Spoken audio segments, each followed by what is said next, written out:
Okay, now it's 4 o'clock in Beijing time, so it's 9 o'clock in the morning in Britain. So good morning and good afternoon, ladies and gentlemen. Welcome to Sichuan University Club Talk. Today we are very honored to have Professor Rupert Wegerif from the University of Cambridge to give us a talk on thinking skills and creativity. First, please allow me to introduce Rupert, although a lot of you may have already known him. Rupert Wegerif is Professor of Education at the University of Cambridge. His research focuses on education for dialogue in the context of Internet age. He thinks that teaching for dialogue is the best way to teach for thinking skills and creativity. He has authored many articles and books on this, including Mind Expanding, Teaching for Thinking and Creativity. From 2006 to 2017, he was the founder editor of the leading journal in this area, Thinking Skills and Creativity. His co-lead with Sarah Hennessy of the Cambridge Educational Dialogue Research Group, which is called CEDA Group. And he's heading up a project by Hughes Hall to establish a Cambridge Institute for Future Education Research. So he's an expert in the area of thinking skills and creativity. Can we see that? And when our Chinese educational reform begins to emphasize developing students' thinking competence, thinking skills, it is a high time that we have Rupert here to tell us how to do it. Let's welcome Professor Rupert Wegerif. Rupert, it's your floor. Oh, thank you very much for that kind introduction, and thank you very much for inviting me. I'm here under lockdown in England. I'm in the attic of my townhouse in Cambridge, where I've been for several months. So it's great to have a chance to talk to so many people in China. I was introduced as an expert, and that, I suppose, I've certainly studied this a lot over many years, but I'm very aware of how little we really know, how open the field is. It's a very complex and difficult issue. So do please question what I'm saying and have your own ideas. I certainly don't have all the answers, but I will share with you the research that I've been doing for about 30 years now in this area of teaching thinking, dialogue, technology, and so on. And so I'll start off with sharing my PowerPoint.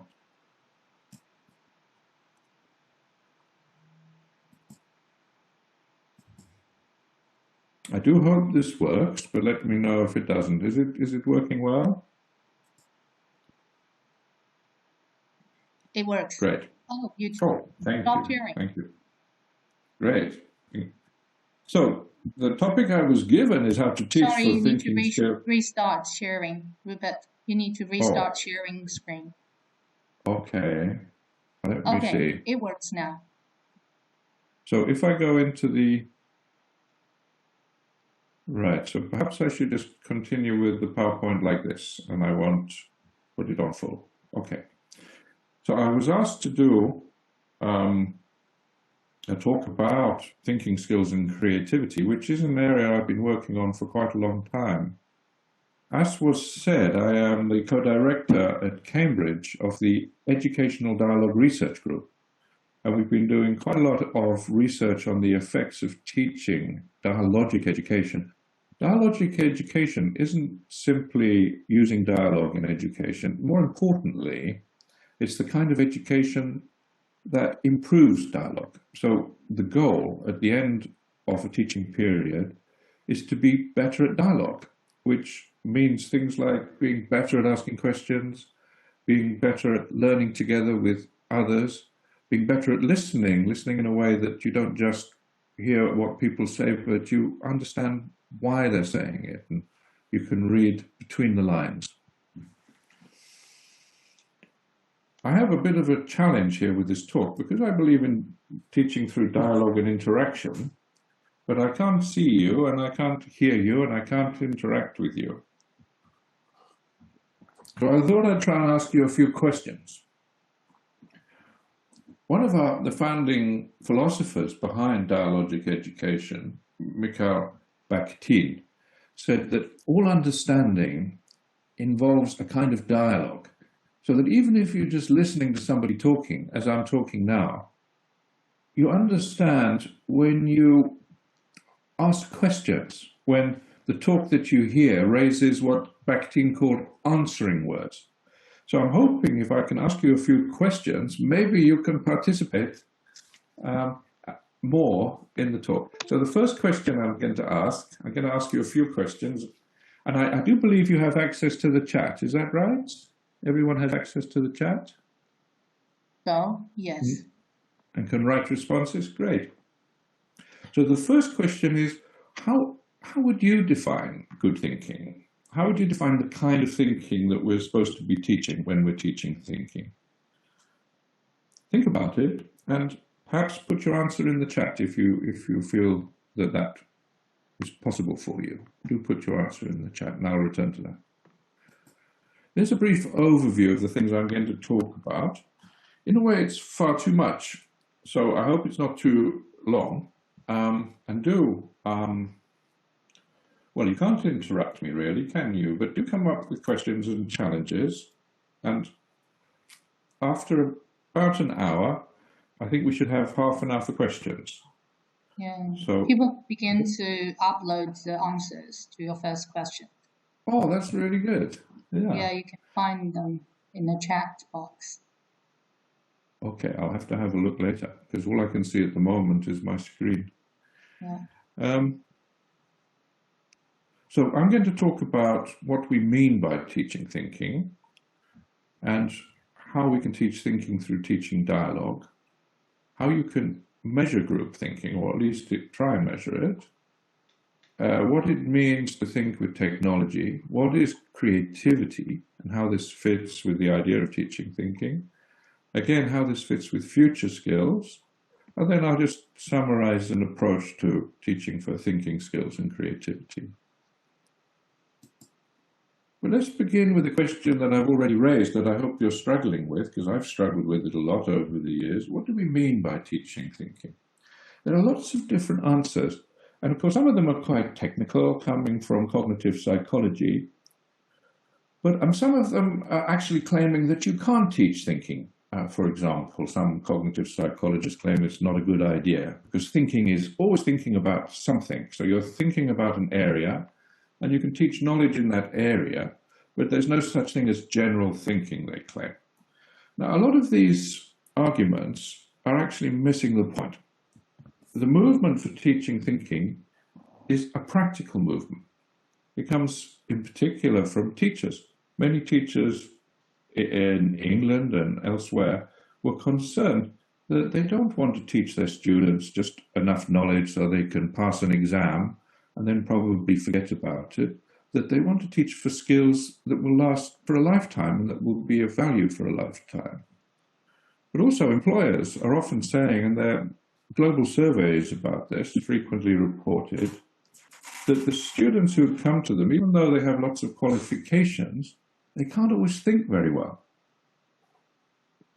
They're not always good at problem solving or being creative, often, of course, working in a team to sort something out, solve a problem, develop a new product. And so employers want teaching for thinking and creativity.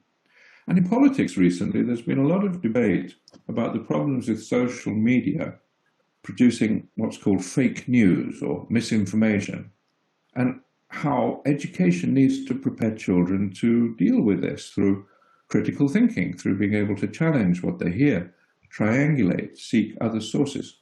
So it's a practical drive to teach thinking.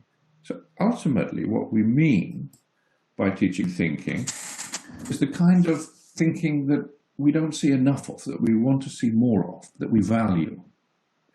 And one way to define it from the very prestigious American psychologist Lauren Resnick, the first female chair of the American Education Research Association, I have worked a little bit with Lauren.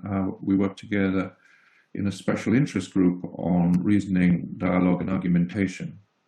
And I have talked to her about these issues. But back in 1987, which was a long time ago, she prepared a report for the American government on how to teach thinking.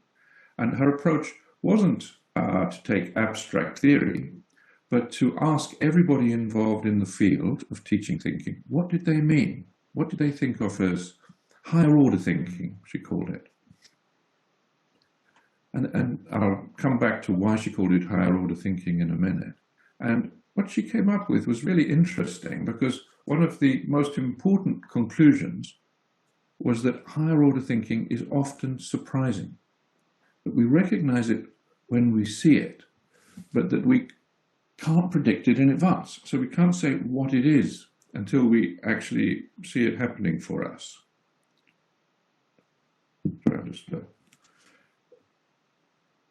This means it's non-algorithmic. So an algorithm is where you have a mathematical program that can solve the problem. It's not algorithmic. It's not fully specified in advance. It tends to be complex, and the total path isn't visible. It often has multiple solutions. It's nuanced. Each possible solution has costs and benefits. It's not only a simple yes-no answer. And higher order thinking involves judgment and interpretation. It also involves sometimes multiple criteria which conflict with one another. It invariably involves uncertainty.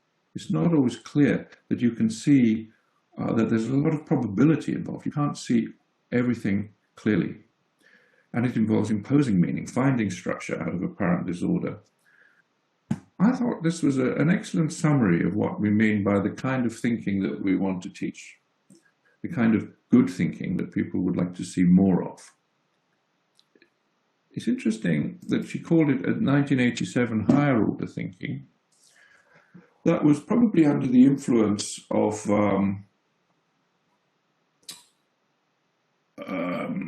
this idea that there is basic thinking, such as remembering and reading, and then more complex thinking, such as evaluating and synthesis, which is called higher order thinking. But there isn't a lot of evidence for that, because all thinking is complex.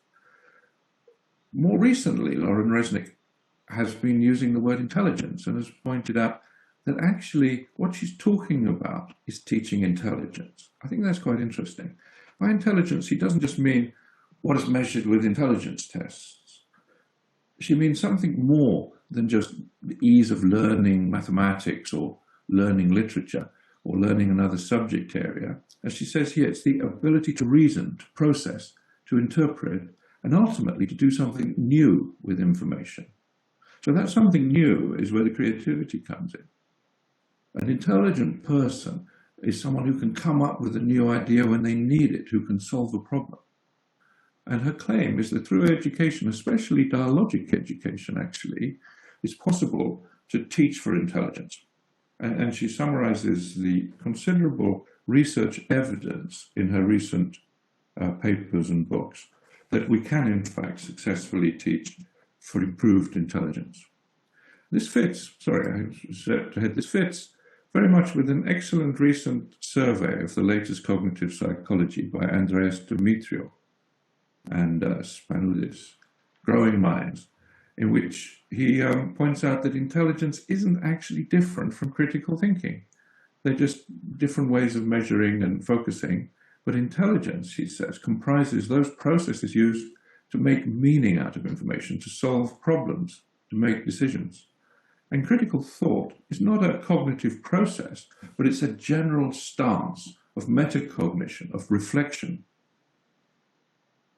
Don't know how that.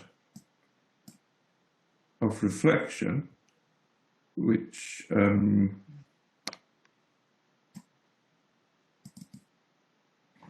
sorry, something strange has happened to my screen here, which I have to fix.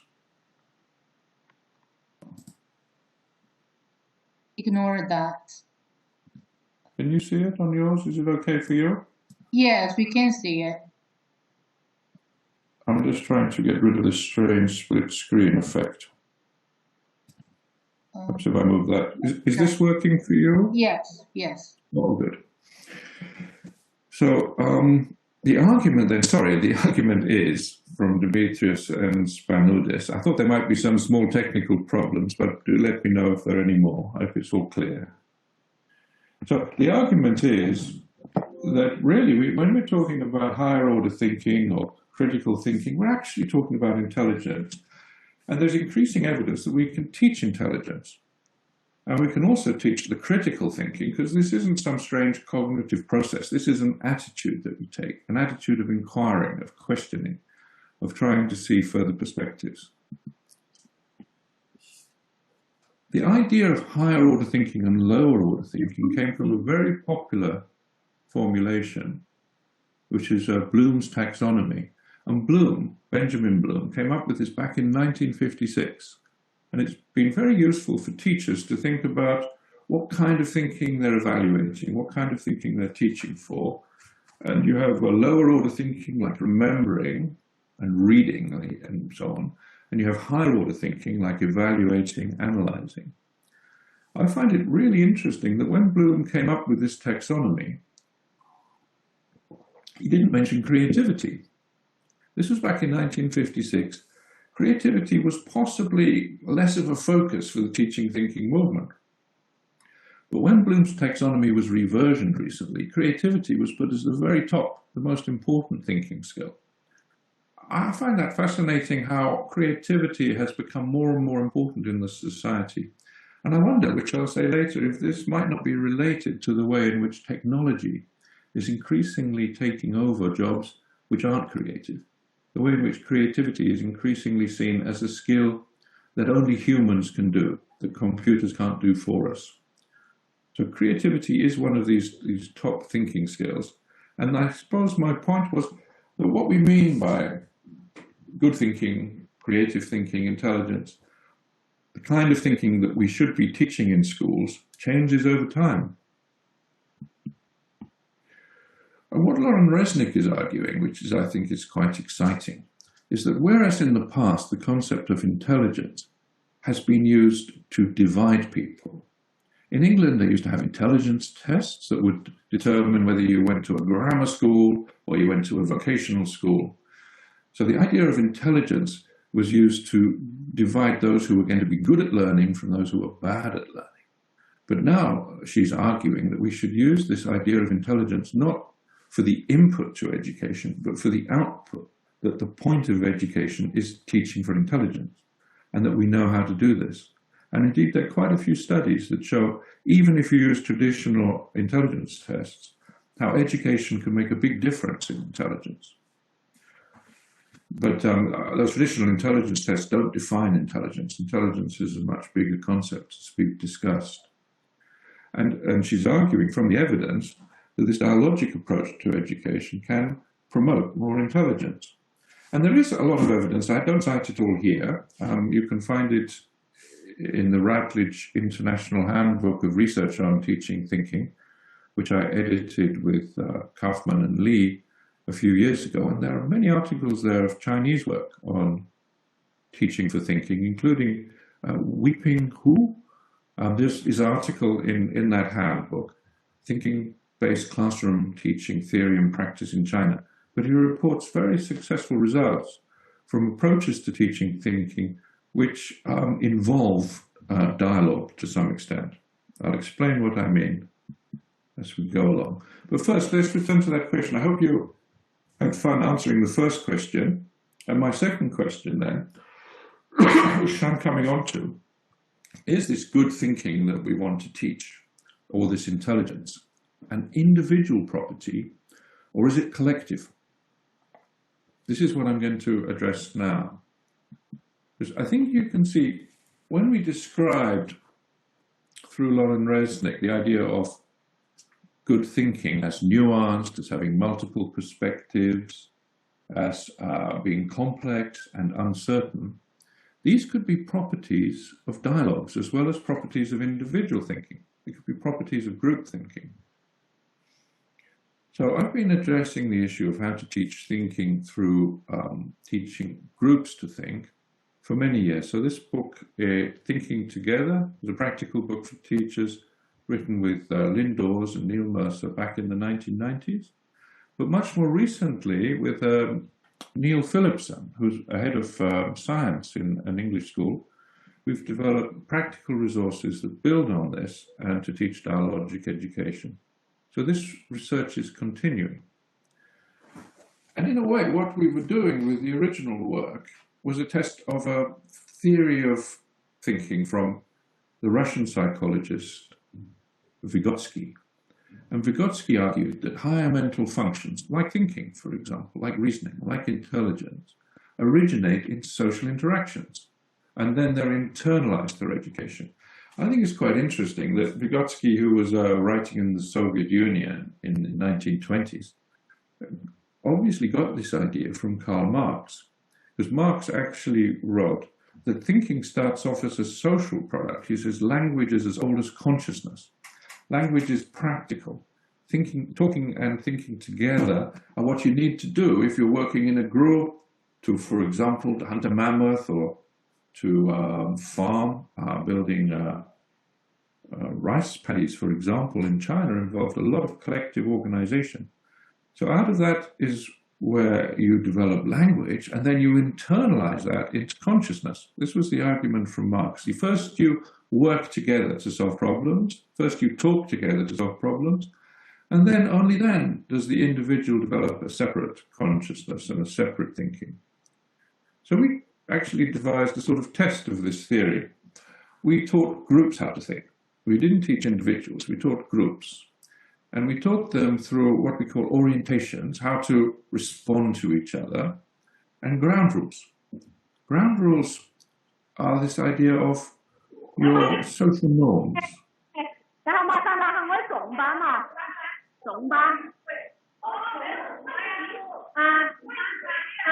Is everything okay, Hong Yin? Or there's some questions? Well, some other people didn't mute their microphone, so there might be some problems. But do interrupt if you want to ask a question, or if I should stop, if things are not clear. Or should I carry on? Am I talking too fast? Yeah. Or? Okay, you can. No, I think you can go on, because there might be some other people who didn't turn off the microphone so that you can hear the background noise, but everything's fine. Okay, but everything's fine. Great. So we taught these ground rules, and we taught them in classrooms, in primary classrooms, quite young children, and they involved ways in which the group could think together more effectively. So of course they should listen to each other, but also they should explore alternatives before coming to a conclusion. They should respond with reasons when they're challenged, not get angry.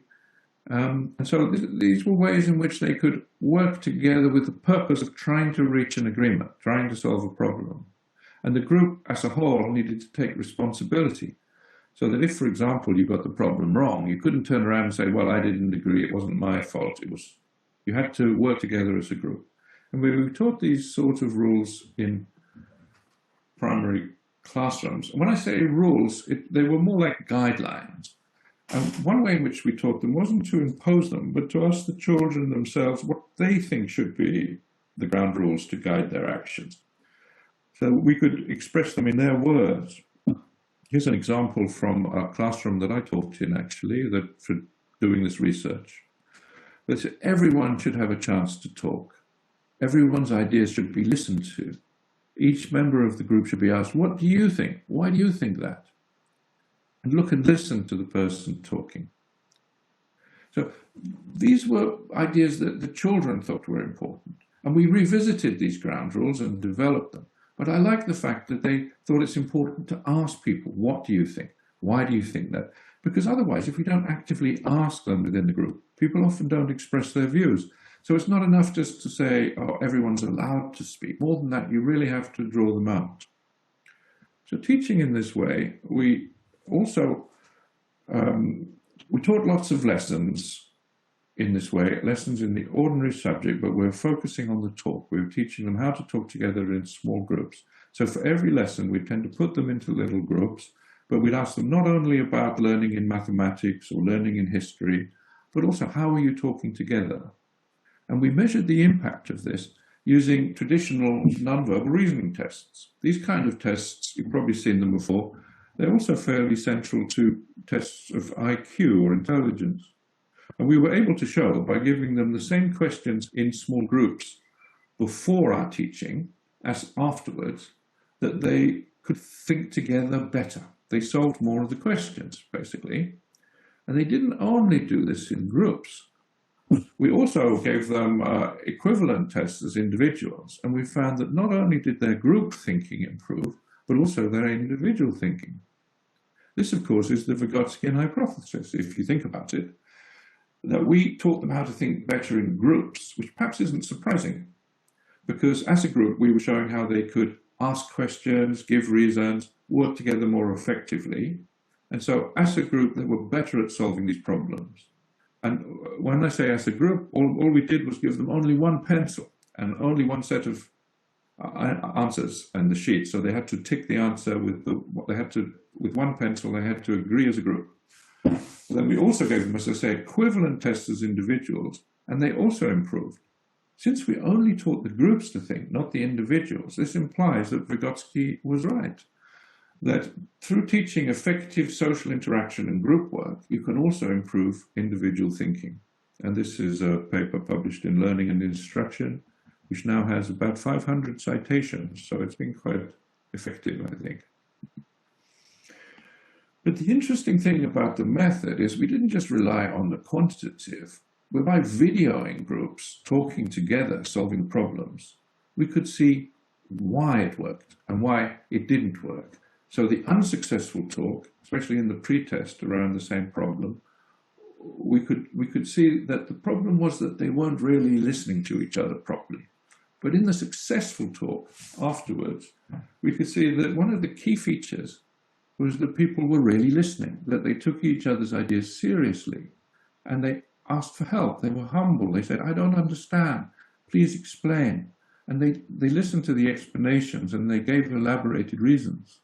So whereas in the pre-test, each individual was often trying to get the right answer and they were more interested in disagreeing with each other than in working together, in the post-test, they collaborated. And it was almost as if the thinking was collective. It was almost as if it wasn't an individual thinking and sharing that thinking, but the group were thinking together. I won't go into the details of this example, but the main thrust can be seen in many examples that we looked at in the videos and in the transcripts of the talk. So the overall conclusion we came to was that the key to successful group thinking was the children learning to listen to each other and to change their minds. In other words, they entered into what I called a shared dialogic space. The point of the dialogic space is that they weren't thinking individually, they were thinking together such that their ideas resonated together. The dialogic orientation of being collaborative, of being open to the other person, was crucial, but it doesn't just mean agreeing with the other person, it's also comparing and criticizing and questioning the different possible answers. Perhaps the best way to explain this, I'll move straight on, is this visualization of dialogic space. In the group that I presented earlier, where you saw the picture, these three children, in the pre-test, they didn't agree with each other. They just argued. One said, I think it's this. The other said, I think it's that. And they didn't give reasons. They didn't collaborate. In the post-test, they got the same question right, where they got it wrong before, because they did collaborate. Because they asked, why do you think that? And they gave reasons. But in their attitude, they showed that they were entering into a shared space of thinking, that they were thinking together. They weren't thinking separately. And I think this shows a shift in their identification.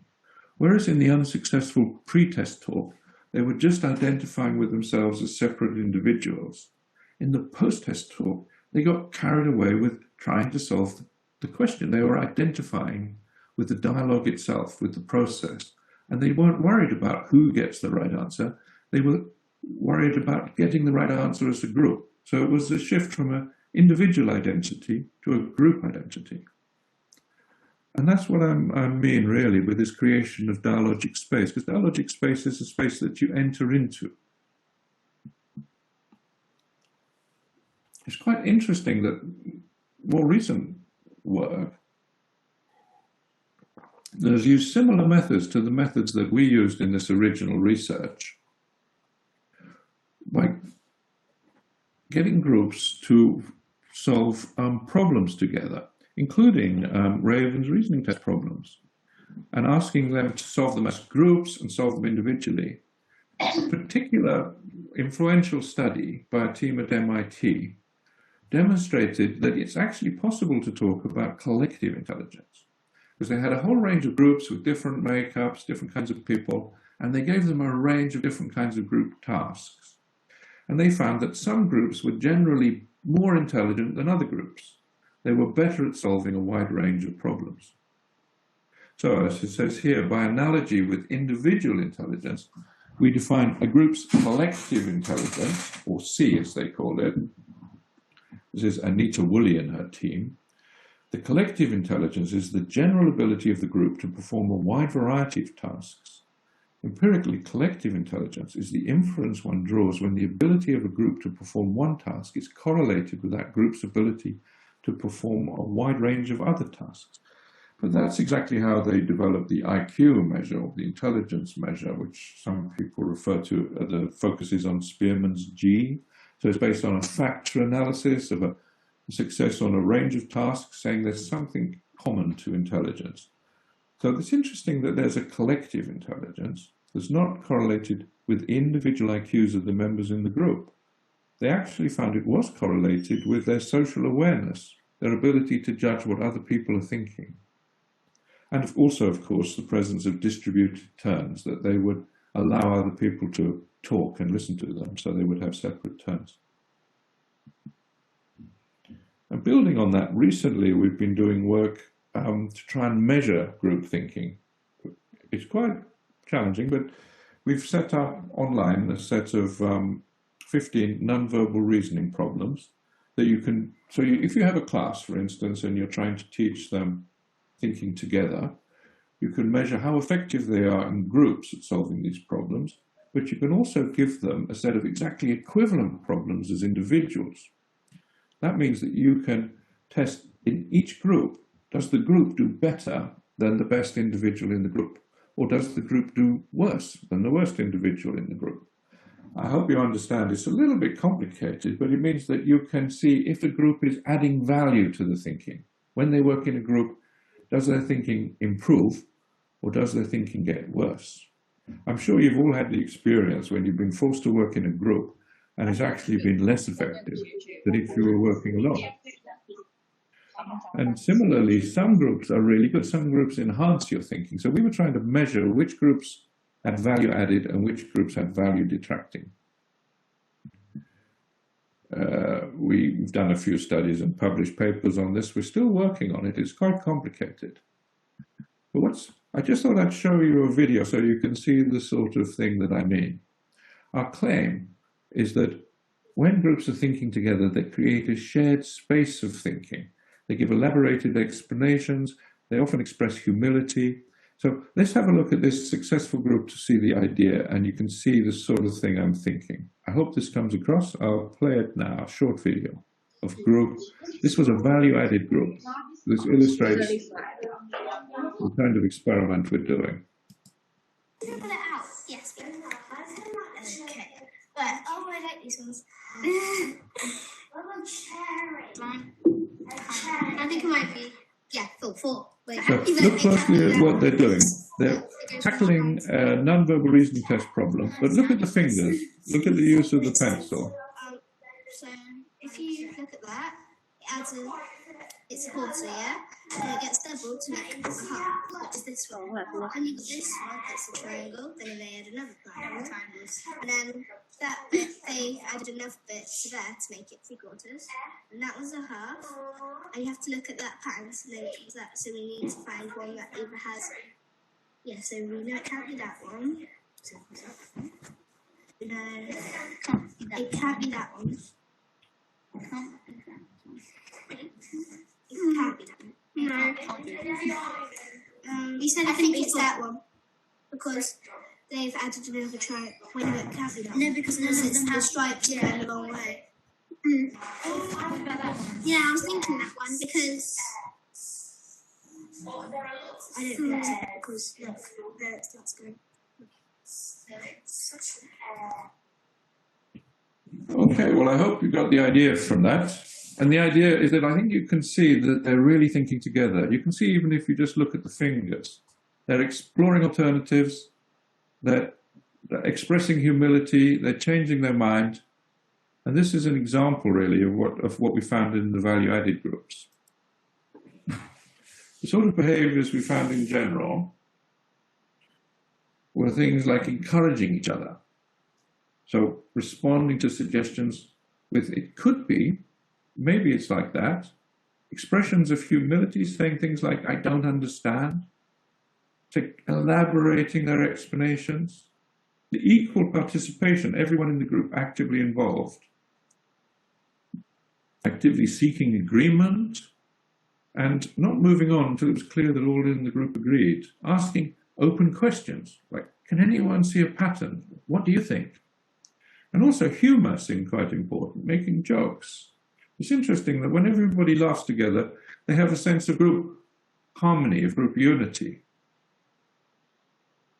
A willingness to make mistakes, to express tentative opinions, like I'm not sure, but I have a feeling that maybe it's this one, as well as indications of mutual respect shown in their tone and the way they respond. And of course, taking more time. That's a problem with dialogic education. It sometimes takes more time to talk things through than just to teach them directly. So these were all features we saw in the successful groups, and we're able to measure which groups were successful. Our interest in trying to create a measure of group thinking is because of the huge impact in psychology and in education that tests of individual thinking have had. IQ tests, for example, or cognitive ability tests are very influential in education. But if we're arguing that thinking may be primarily the property of groups, then don't we need tests of group thinking? Perhaps the focus we put on individual thinking is because it's easier to measure, easier to have individual tests. So we think it's important to try and make tests of group thinking. And of course, our attempt, what we call a group thinking measure, is still being explored and developed. But I do hope people take this kind of research forward because I think it's exciting. Recently, I've found this exciting research by Hugo Mercier and Dan Sperber. I saw Hugo Mercier talking about it recently at one of our conferences, in which he really gave excellent examples to explain why individual reasoning is actually not very effective. So they're arguing that the enigma of reason is the evidence that people just don't think very well at all. They're on their own. They're often very lazy. They're often very biased. They have what's called a my side bias. They don't challenge their own opinions. But what is interesting in all the examples of the research in this new book is the extent to which reasoning is very effective in groups. It's very effective collectively. I'll see if I can give you an example of the sort of research they did. So this is to get you involved. I'm sorry it's been so boring, just me talking at you. It's difficult for me to engage at a distance here in Cambridge, so this is a challenge for you. I hope you can do this. The test is John is looking at Mary, and Mary is looking at David. John is married, David is unmarried. Is a married person looking at an unmarried person? You've got three options there. So think about this for a minute and see what the answer is. What do you think the answer is? Please, can somebody who works it out put it in the chat what the answer is?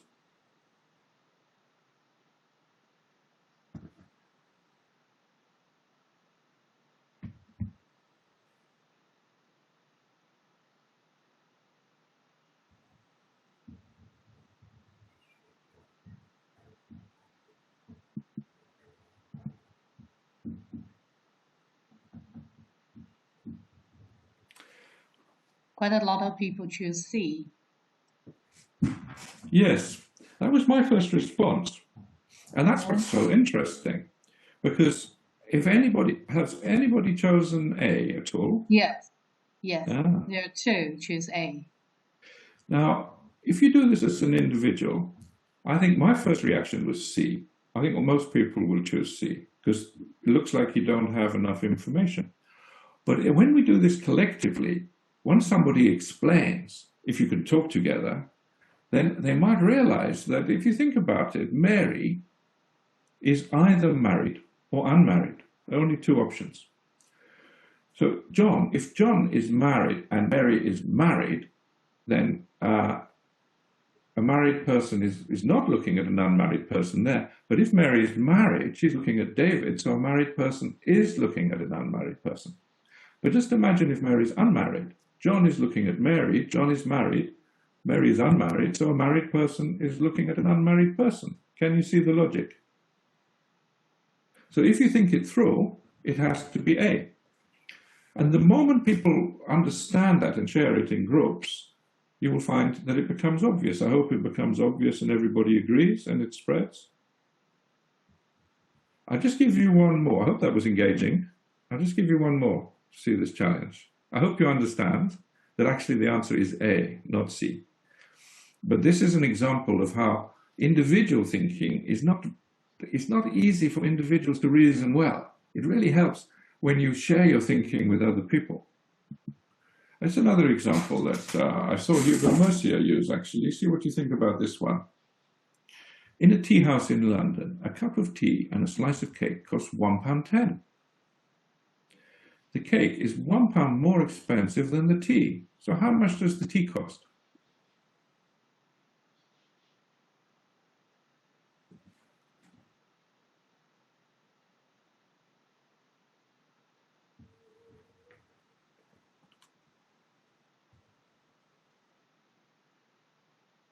What are people saying, Hong Yin? Have they said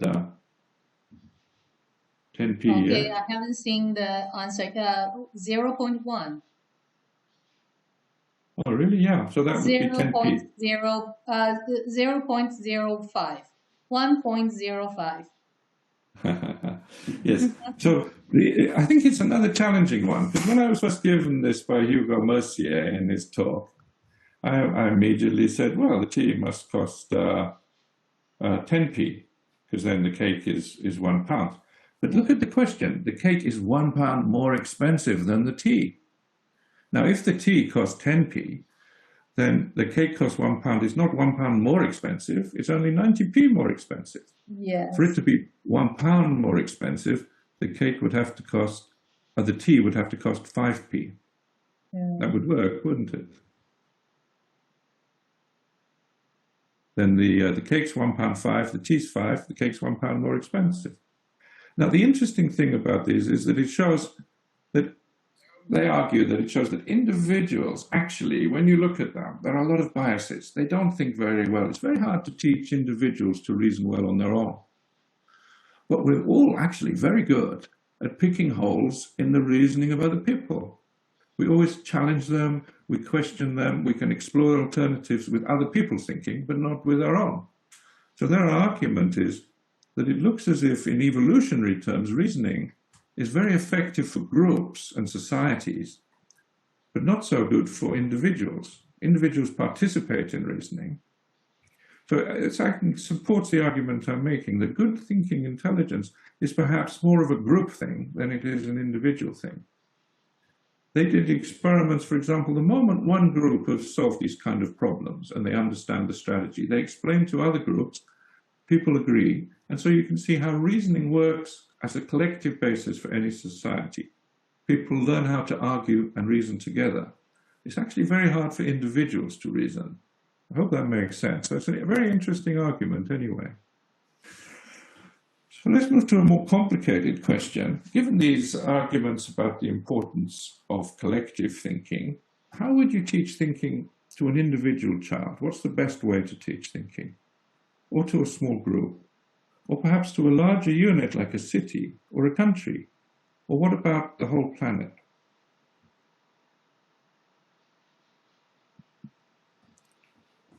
I'm going to try and address those issues now in the last few minutes by looking at some bigger questions that come out of this. One question is thinking with technology and the internet. What's the role of technology in thinking? I was very impressed by the physicist Feynman. When he was once introduced at a conference, he was working with his blackboard, and somebody said, that's where Feynman writes down his ideas. And Feynman objected. He said, no, that's not true. I don't write down my ideas on the blackboard. I do my thinking on the blackboard. When I'm writing, I'm also thinking. The question that raises is, where is thinking? We often think it's some sort of neural activity in the brain, but actually that doesn't really make much sense. In a way, if you look at the brain, everything's in the brain. I'm thinking about you there in China, and you exist only in my brain as an image, or the world exists in my brain. That's not really how it works. The truth is, thinking is always a relationship with the outside, and it's found in practice. It's not found simply in neural activity. What I mean is, it is true that neural activity always reflects processes that are happening in the world, but it's not helpful to say that that is the thinking. They will be reflected in neural activity, but as Feynman said, his thinking happened when he was actually writing or when he's talking to other people. That's when the thinking is happening. And if we think of thinking that way as something that's in the process, you just ignore the background noise. Sure. Then we realize that technology has a crucial role in supporting and developing thinking, because in that case, the blackboard that Feynman was thinking on is a kind of technology. The writing itself is a technology that's helping him think. Without writing, without books, without articles, you can't get the long-term global dialogue of thinking that is science. And increasingly, these larger dialogues are carried by the technology of the internet. I was really impressed. Recently we had this terrible crisis of COVID-19 that began in January in China, in Wuhan. But very quickly, people were sharing lots of information about it. They were sharing how to treat it. They were sharing the DNA. And scientists all around the world were talking about it. I saw many scientists from China on the news in England discussing the problems, the issues, and people were working together to develop a vaccine. It's very impressive the way the internet is supporting a global problem-solving dialogue in which scientists and others were discussing these issues around the world, sometimes immediately on Twitter. I was looking at Twitter and other social media. And in a way, the point of education isn't just to support children thinking together in small local groups, in small dialogues, but to draw them into these global long-term dialogues, the dialogues of thinking about science, thinking about history, thinking about literature. Whatever it is, it's only technology that can enable this larger science dialogues that have a long historical term and that are also global. A key technology of the past, of course, has been reading books. But increasingly, we can draw children directly into dialogues through the internet. This is a program I was involved with called Generation Global, where groups of school children first learned how to dialogue together in small groups in their classroom, and then dialogue with other children in other schools around the world on issues of citizenship. As well as the video dialogues, they do blogging and discuss these issues together. And I found it was very effective. But if they can do this with issues of citizenship, they can also do this with issues of science. Here's a program with science. I'm afraid I'm just going to have to interrupt this just for 2 minutes to go to the toilet. So I'll be back. Is that okay, Hongjun? So have a think about the science, and I'll be back in just 2 minutes. Okay, sure. So let's take this time to have a rest. 2 minutes.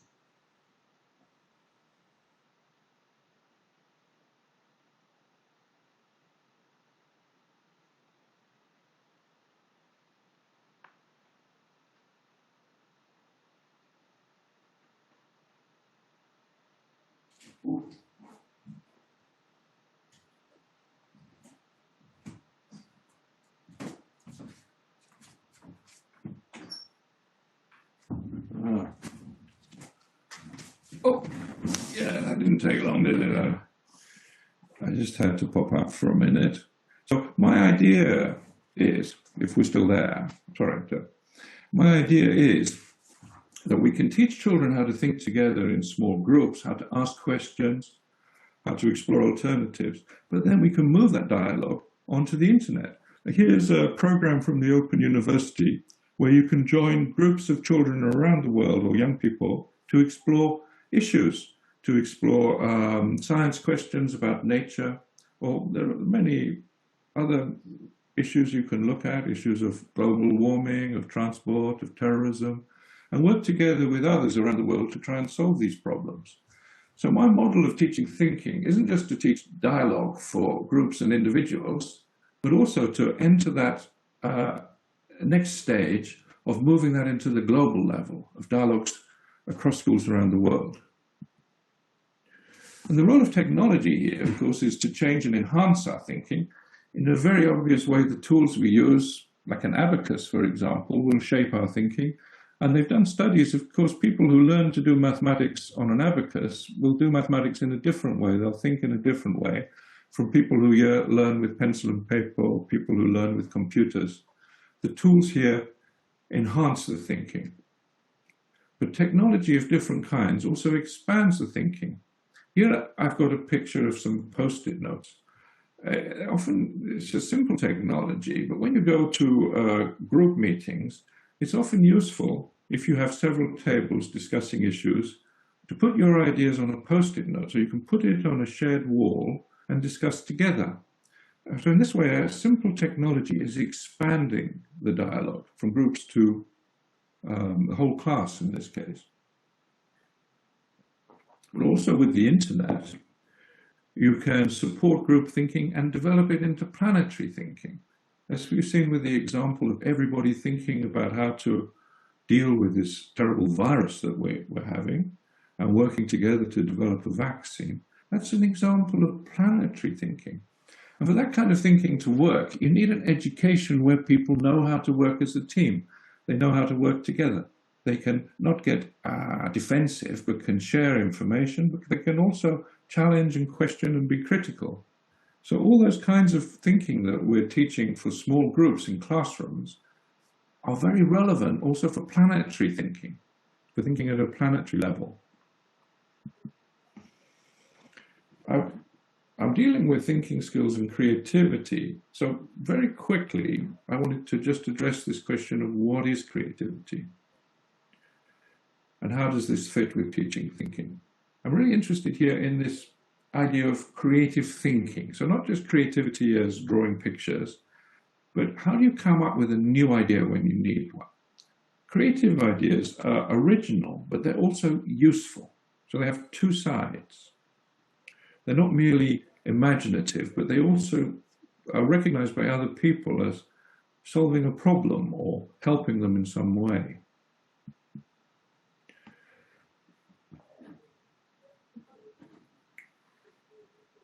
It's a question of, can you actually measure creativity? And I'm not saying that you can, but a very common test that's been used is linked to, is part of the Torrance test, claiming that you can measure the fluency, the originality, the flexibility of ideas by giving people simple questions like this one.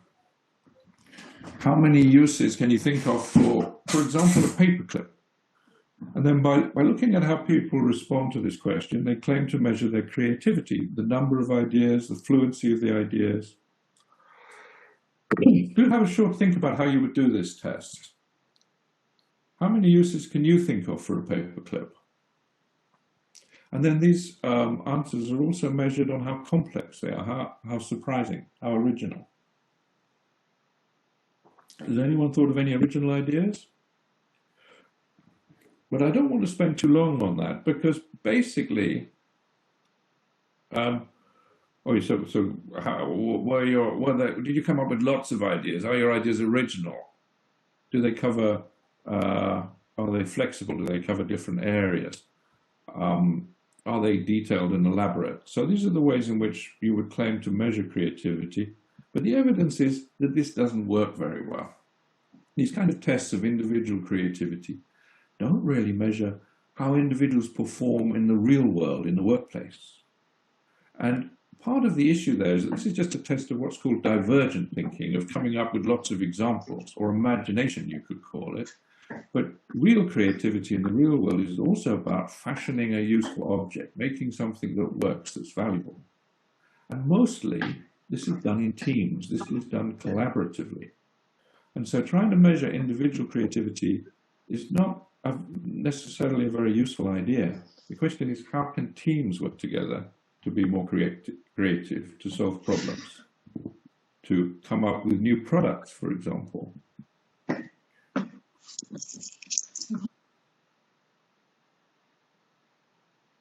And studies by,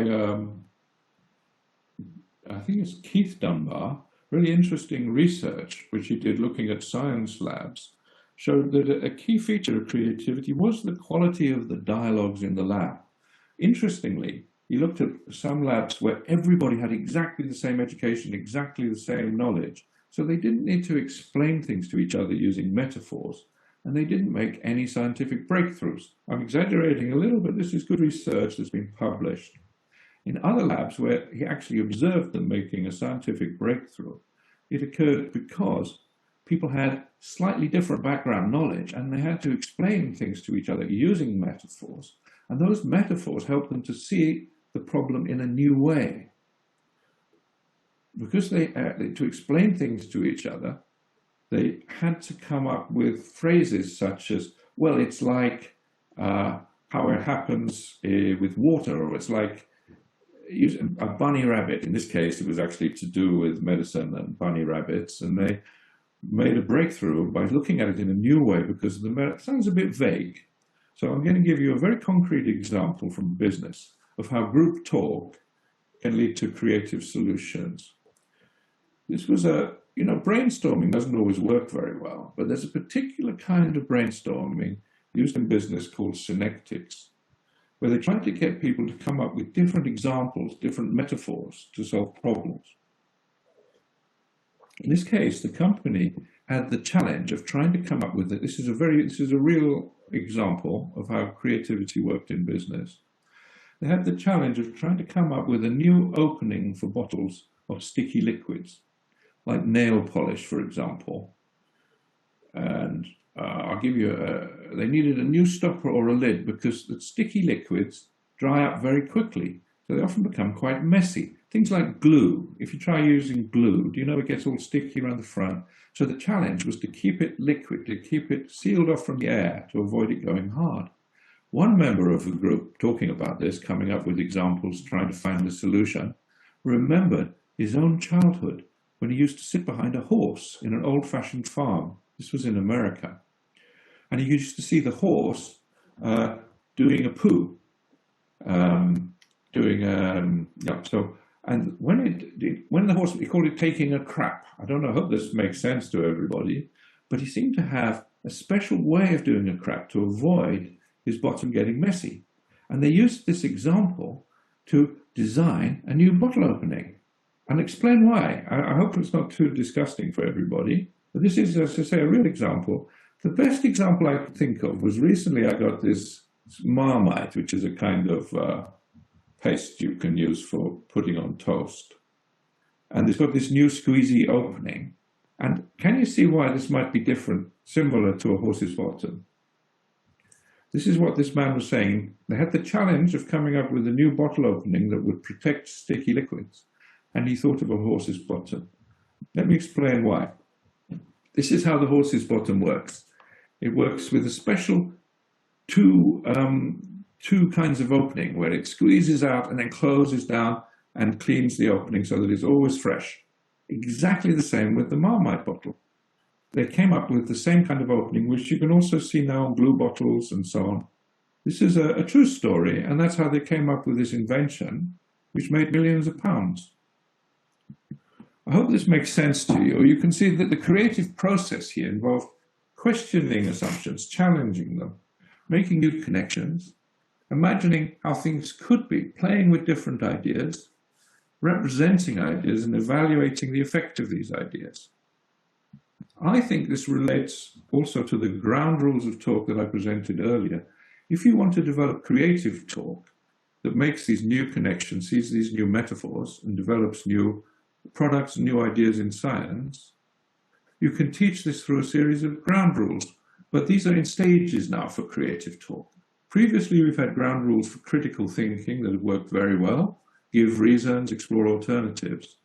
For creativity, you need the same basic collaboration, but you need some new ground rules, like looking at things differently, empathizing with other perspectives and other people, and making metaphors. This makes me think of something else. But then remember, there's a stage, not only do you do divergent thinking, you have to converge, fashion a new product. And there you have to say, can we connect these ideas? Can we organize them? What's the best idea? So they're different stages, but they could be developed through shared talk. So my idea of dialogic thinking is that it has these three aspects. There's creativity, there's critical thinking, but there's also this issue of caring or being responsible. Because unless you care about the subject matter or what you're thinking about, you're not going to think well about it. So these three things are like three circles that overlap to develop intelligence or dialogic thinking in the middle. But this is a kind of collective intelligence, remember. It's a shared intelligence. Very briefly before I finish, I'll just say what I think of as future skills and future education. Because as was mentioned, I'm trying to set up a center here for exploring future education, especially with technology and the internet. And this is an idea very closely related to the idea of teaching thinking. It's the idea sometimes referred to as 21st century skills. The skills we need now in a world where there's rapid change and there's increasing artificial intelligence taking over traditional jobs. These are the skills we need for individuals to thrive, but also for the planet to survive, really, to create a sustainable future. So first of all, critical thinking that we've seen, creative thinking, but also skills of collaboration and communication, using new digital media, using online technology, in order to support collective thinking. Because it's only by working together as teams, often at a distance as we are now, that we'll be able to solve our problems and develop a collective intelligence for the future. So these aren't just individual skills. They're precisely the skills, the dialogic skills, we need to think together effectively with others. And they're also challenge-based. They're pulled forward by the challenges that we face. So basically, just to summarize what I've been saying, because I know I've gone on for too long and I do apologize. How you teach for thinking skills and creativity, I would argue, is by teaching children to question. But you teach them to question constructively within groups on the basis of empathy. As a teacher, in order to teach, you first need to build a relationship. And within that relationship, you can point out where we don't know the answers. You cannot just teach in a way that implies that we have all the answers. You have to point out your ignorance, point out the uncertainty, and get children involved in asking questions and trying to solve problems.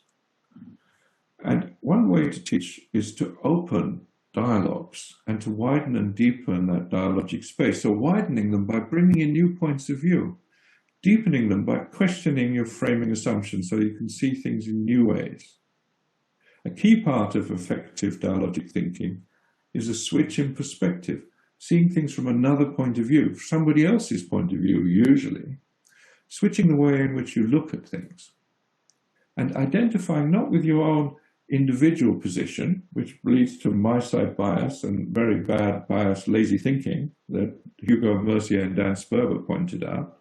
We shouldn't identify with ourselves, but you should identify with the process of dialogue itself. So people are thinking together and they don't care who gets the answer because it's collective thinking. It's not me thinking or you thinking. It's us thinking together or we thinking.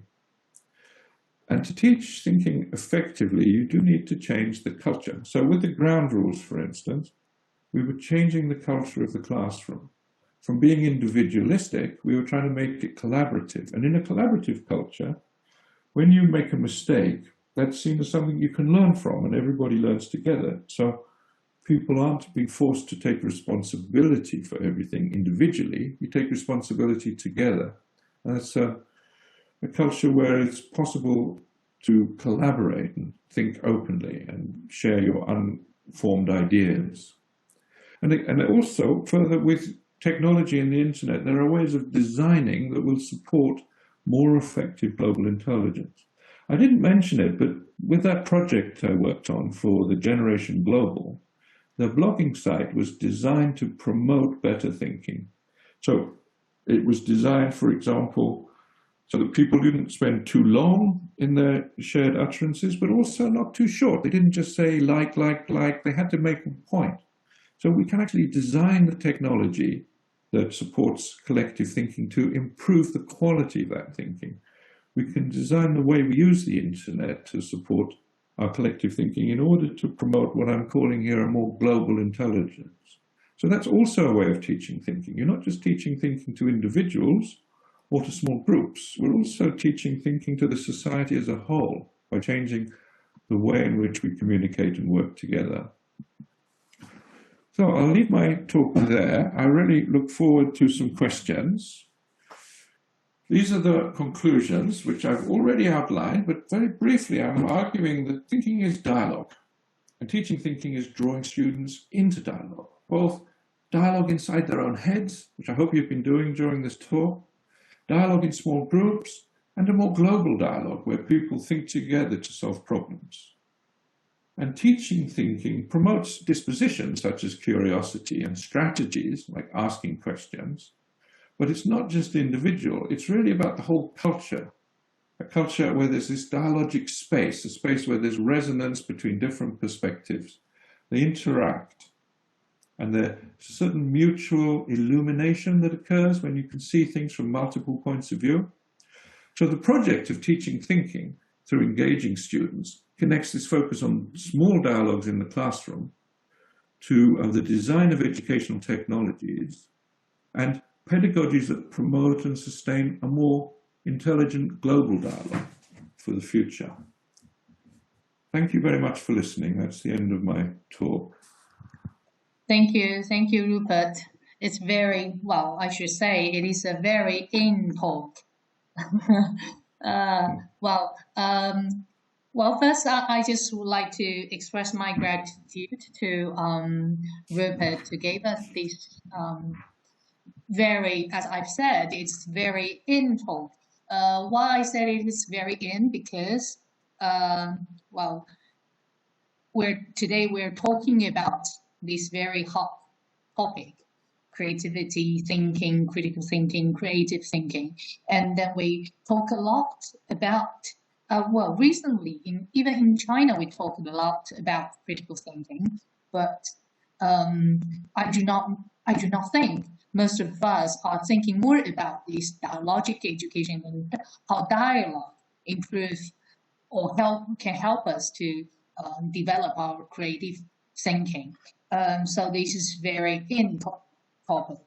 And then secondly, I think it is very informative, okay? Because Rupert provides us with some basic ideas about what is good thinking and the ideas about intelligence. How do we, the higher order thinking skills, the critical thinking, and also tells us something about dialogic space, how do we help students create a kind of shared space in the dialogic education, which can which can help students to think in a kind of collective way, which can stimulate their ideas. And then, so I think it is very informative. And third, is very inspiring, because nowadays, because of the COVID-19, and then a lot of ways of education, even the international exchange has changed. And then how can we make good use of this modern technology to to help us to think more about the global issue. I think that's a very inspiring topic. And also, when we are talking about the thinking or creativity, I think sometimes nowadays we kind of trap ourselves in a very, very limited vision by thinking how can we develop students' individual intelligence rather than we put the students in the society to say how can we develop the how can we teach the students and to contribute to the whole society as a whole to promote the whole global intelligence. I think that is a more kind of broad vision of the broad mission of education. So thank you very much, Rupert. And I think we might have some time for some questions. So any other people, you can. I think there's one click that you can use to raise questions, or if not, I mean, you can type in your question in the chat box. And also, I read something about some of the chat says the metaphor the people are using can really promote a kind of I think the metaphor people use can connect to the breakthroughs, to the creative ideas, like that invention about the bottle for the sticky liquid. That's really very interesting. Some people said funny, lots of laugh. I think that's very interesting. And any people who like to raise some questions, please do. And you can type the questions in the chat box. And we do not have much time. Okay, here is one people who raise their hands. Okay. Okay. Excuse me if I can't switch on my camera. So please allow me to just use my voice. Okay. Oh, hello, Rupert. Hello, Carol. Hello. Okay. Very interesting lecture. Can you hear me clearly? Yes. Yeah. Oh, okay. Right. So we're talking about this thinking being developed through group talking. I was wondering what kind of environment or atmosphere would be healthy for encouraging good thinking development through group talks? And also, I think there is mentioning about the internet technology, and also you mentioned about twittering. For me, recently, I found that actually twittering information for me is more negative than being healthy. That's why I'm thinking about, to encourage healthy thinking, maybe we should also look at the atmosphere, the environment, how we should organize this group talks for students, because I also found through the data, it's I think they are almost in organized setting and also educational settings. So should we add that as a condition for this dialogical, what we use the term? Sorry, what's that term? Dialogical education, I think. Okay, yes, okay. That's my question. That's my response to this topic today. Thank you. Thanks. Thank you. Thank you. Very good question. Well, one of the key things we found in the classrooms is to generate an atmosphere of trust. People don't want to talk if they think other people are going to criticize them or laugh at them. So you need to have a trust between people. You need to have a warm, positive atmosphere. And there's actually been some very empirical research on the importance, even for creativity, of a lack of anxiety. So when you have a high-stakes situation where people are anxious about their performance, this actually stops them being creative. So generating a warm, positive constructive atmosphere is crucial for shared thinking, not only in groups in the classroom, but as you say, also collectively. And that's the big problem with Twitter and with Facebook. I think it could be that these social media sites, and I'm not sure about how this works in China with the other sites that they use, but they've been designed to promote, ultimately they're promoting commercial products. So you have to like things, Yes. and the algorithm ends up grouping people together in groups of people with the same views and actually promotes extremism.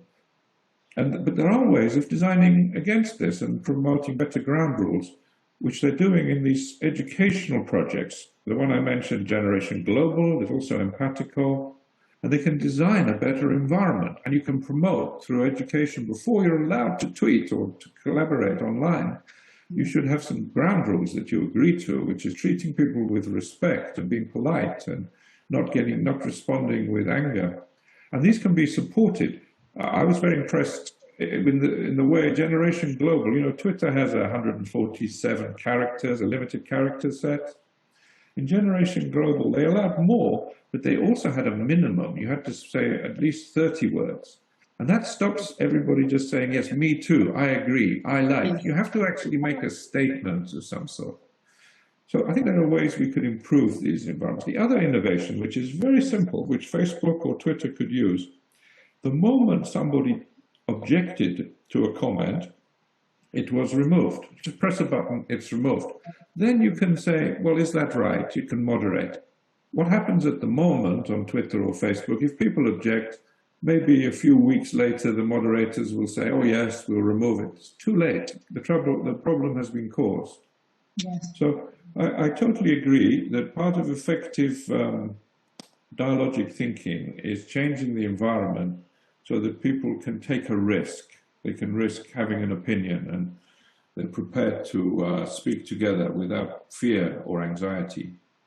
Yeah, I totally agree. As to this, well, just as Rupert mentioned just now, Twitter and Facebook, they are more like commercial use.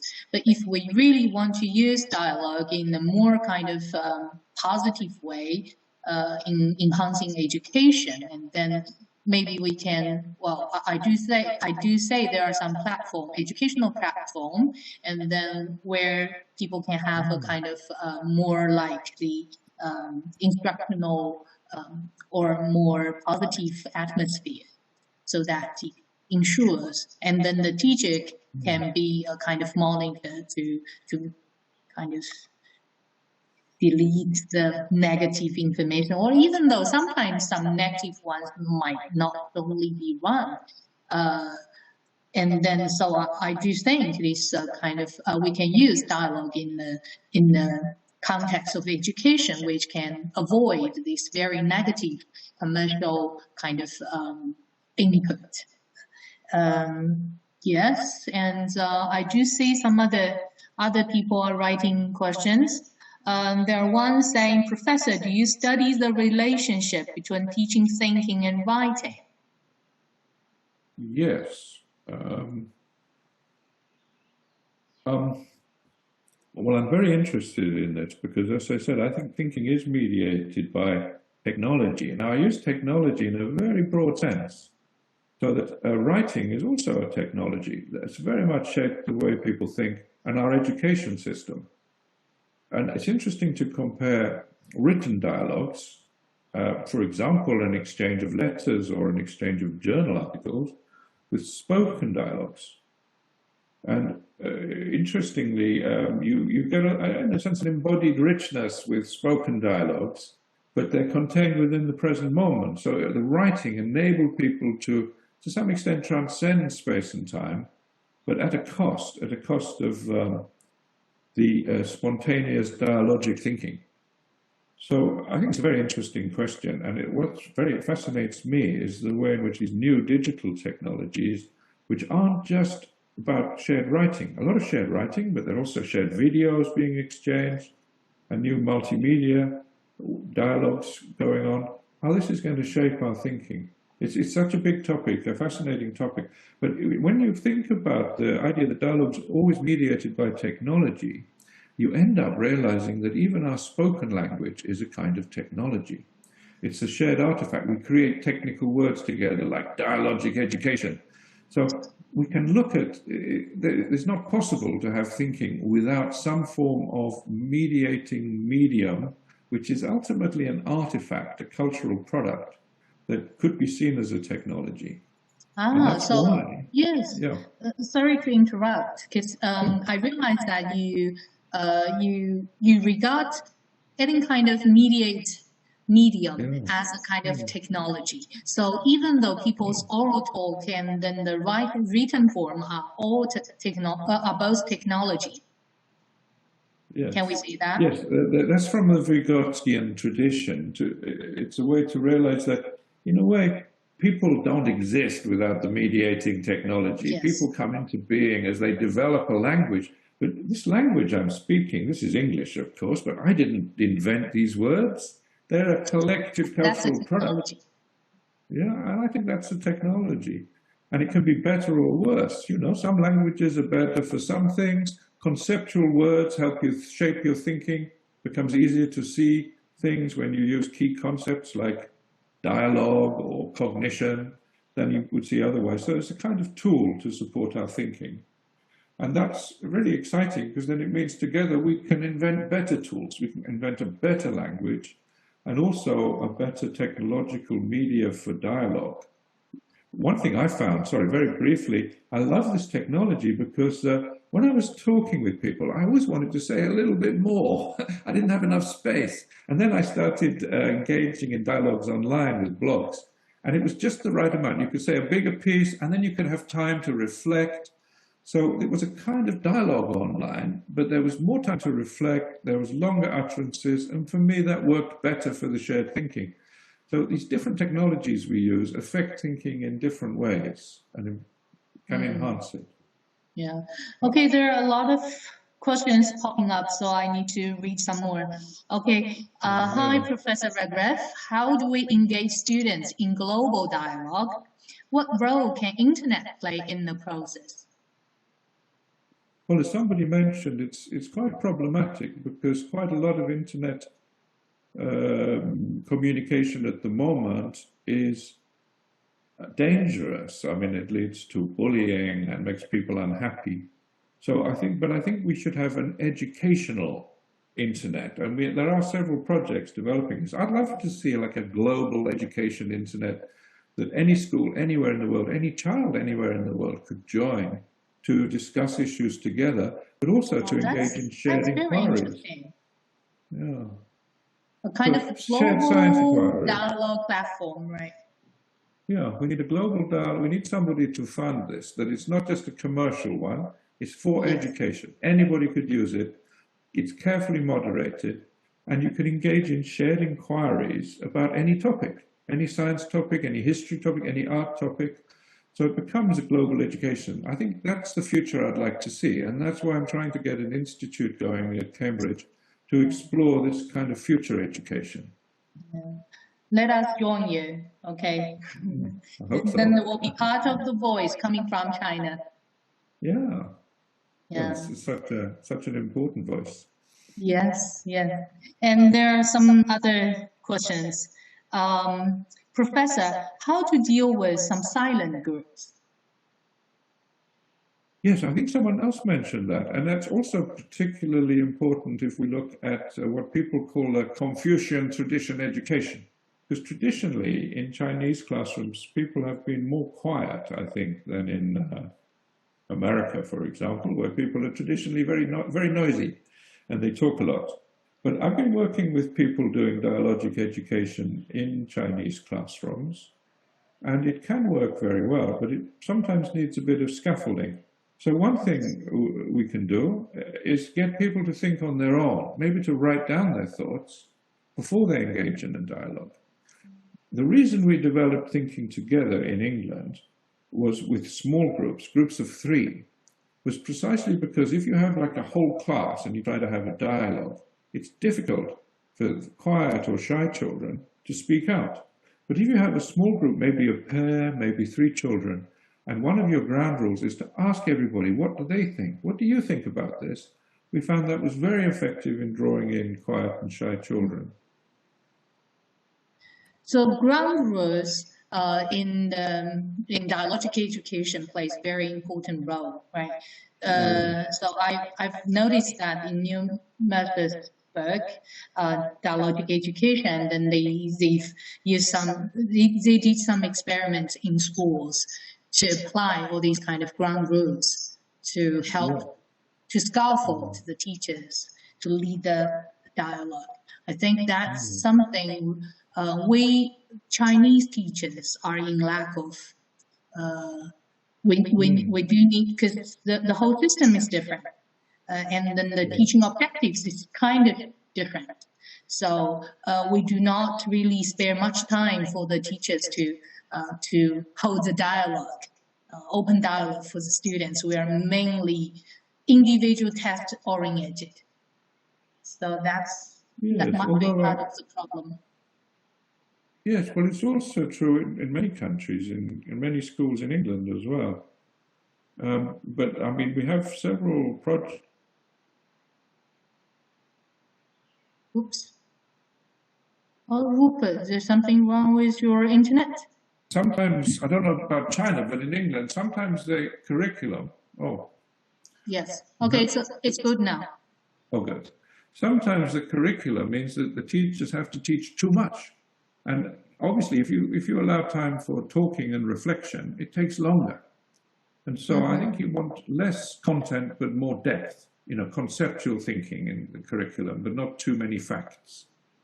And also, there's a problem in China. You got so big classrooms and difficult to control. But there, actually, dialogic education can work well because you develop small groups that take responsibility. So they don't need the teacher all the time. They can learn together. But it's challenging, of course, but I think it's possible. Yeah. Okay, I'll read some comments, okay? I'm thinking of the shift of teachers' role for dialogic education. They should be the coach who would assist everyone to think and talk with the skills of listening and questioning, giving suggestions as a community. And thanks for the wonderful talk, Professor. I'm wondering how we can encourage or achieve the collaborative thinking when we deal with big class, for example, a class of more than 50 people. Well, it's very challenging, but the focus is on the small groups working well together. So in some Chinese classrooms, the space is a problem, but you could maybe move to groups of 4 around the tables. I think it's possible to get it to work, but I believe it's possible to get it to work, but you'd have to talk to my colleagues. I have several Chinese PhD students doing dialogic education projects in China at the moment. But one way forward for the future, I think, is to use more technology. In England now, schools have been closed and classes have been done online. In the future, if it was a human right, in a sense, to have access to the broadband, to have some computer, we could do a lot more of these collaborative activities online, and we wouldn't necessarily have to have these huge classrooms. We could combine the two, maybe, in the future. Yes, yes. And I think time is limited. I'll have the last question. Is heterogeneous grouping more favorable than homogeneous grouping in dialogic education? Thanks so much, Professor Wegerif. Well, these are things that we should experiment with all the time. When I say experiment, the kind of research we do is what we call design-based research. In other words, you try things out, see what works, see what doesn't work. You don't just do like a randomized control trial or something like that. You do actual teaching and observe what happens. So I've found our original approach was definitely to have mixed ability groups. Because then you find that the person who's clever, they actually have to learn more because they have to explain to the other people, if they do know the answer. Yeah. And the person who maybe doesn't know so much, they actually have to participate in the dialogue. Because somebody just asking why, let's look at it a different way, that can have a very productive role. So we found mixed ability groups are effective. But another thing we're trying is roles. Sometimes somebody takes a role anyway as the leader or the moderator. Somebody else becomes the scribe. So rather than leaving that to chance, we can assign different roles, get people to do different things. Somebody does the analysis, somebody else does maybe the research.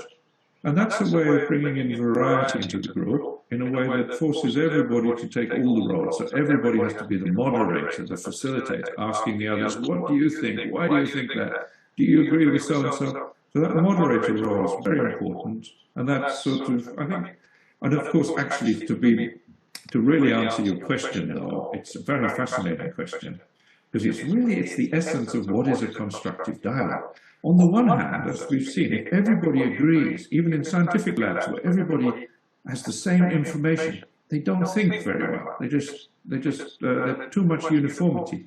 On the other hand, we know from life that if there's too much divergence, there's no thinking either, because people just ignore each other or they fight. You've got to get it just right, the right amount of heterogeneity, but not too much, not too little. You know, it's just right. Yes.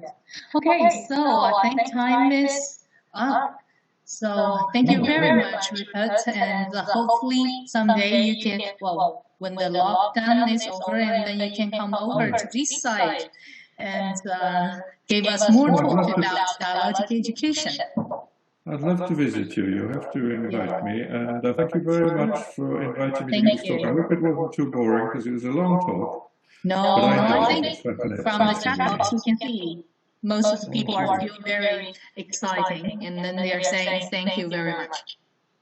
Well, thank you very much. I'll have to leave you now. So, bye. Thank you. Thanks for Bye-bye. Thank you. Bye. And thank you for all your help and support.